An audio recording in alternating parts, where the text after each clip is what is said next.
জাতীয় আদিবাসী পরিষদ কেন্দ্রীয় কার্যালয় গণকপাড়া সাহেববাজার রাজশাহী।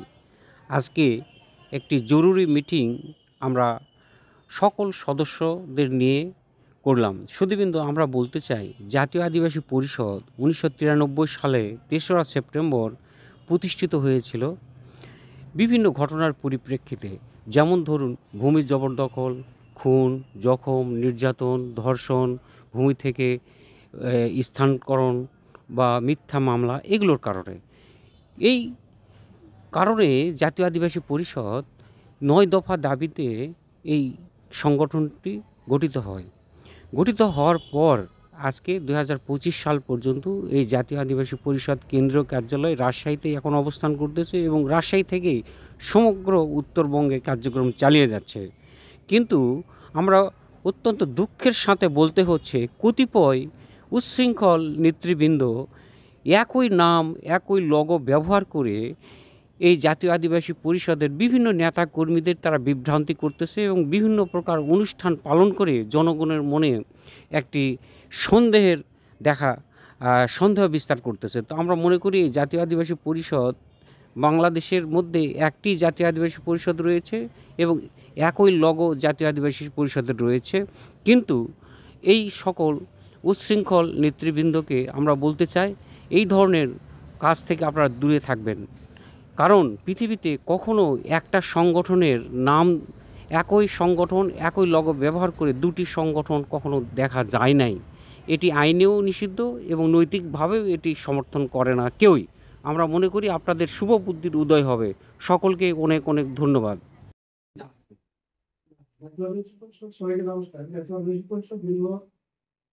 আমরা 93 সাল থেকে শুরু করেছি, তার আগে আমরা কাজ করে গেছি এবং অন্তপদেই আছি। এখানে গণেশদা আছে, আরো অনেকে আছে, 13 জন ছিল বা আছে। কিছু লোক, কিছু আগাছা যারা হচ্ছে নিজেকে জাতীয় আদিবাসী পরিষদ মনে করে, আমি তাদের কাছে আমি বলতে চাই যে আপনারা গঠনতন্ত্রটা পড়বেন, আপনারা কি করতে চান, কি বলতে চান, গঠনতন্ত্র পড়ে আপনারা কার্যক্রম করবেন। নাহলে জাতীয় আদিবাসী পরিষদরা বলে অন্য সংগঠনের নাম দিয়ে আপনারা যা তাই করলে আমাদের আচ্ছা, আসলে জাতীয় আদিবাসী পরিষদ তো রাজশাহী থেকে সৃষ্টি এবং রাজশাহীতে কেন্দ্রীয় কার্যালয়। কিছু পশ্চাৎপদ কিছু আদিবাসী এই জাতীয় আদিবাসীর নাম ব্যবহার করে বিভিন্ন জেলাতে তারা কেন্দ্রীয় কমিটির নামে মানুষকে বিভ্রান্ত করতেছে। এখান থেকে তাদেরকে বিরত রাখার জন্য আহ্বান জানাই। নচেত আমরা বিভিন্ন আইনি পদক্ষেপ নিতে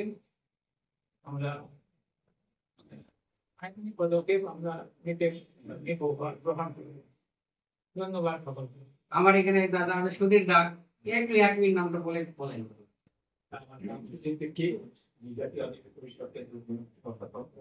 আমি দীর্ঘদিন ধরে 93 সাল থেকে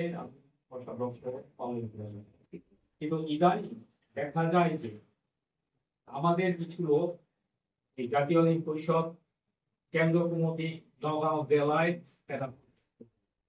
কিন্তু এটা আমি বলবো যে তারা খুব অন্যায় করেছে। এবং যে গঠনতন্ত্র আমাদের আছে, আমাদের আইন আছে, আমাদের যে বিধান রয়েছে সেই বিধান তারা লঙ্ঘন করছে। বিধায় তাদের আমি সতর্ক করে দিতে চাই যে তারা যেন নাম ব্যবহার না করে, জাতীয় পরিষদ নাম ব্যবহার না করে তারা অন্য সংগঠন করতে পারে। কিন্তু জাতীয় পরিষদ একটা, আমাদের কেন্দ্র কমিটি রাজশাহীতে আছে, তার আমাদের সঠিকভাবে আছে, আমাদের কার্যকলাপ সঠিকভাবে চলছে। তারা ভুয়া একটা সংগঠন তৈরি করেছে, এটাই আমি নিন্দা জানাই। এবং যারা এটা করছে তাদের আমি বলতে চাই তারা তোমরা সতর্ক হয়ে যাও এবং এটা উচ্চারণ করলে পরে আমরা আইনানুগ ব্যবস্থা গ্রহণ করব এবং তাদের আমি নিন্দা জানাই। এই বলে আমি আমার কথা ধন্যবাদ। জাতীয় আদিবাসী পরিষদ রাজশাহীতে আছে, রাজশাহীতে থাকবে এবং এর কার্যক্রম এখান থেকে পরিচালিত হবে। সকলকে নমস্কার।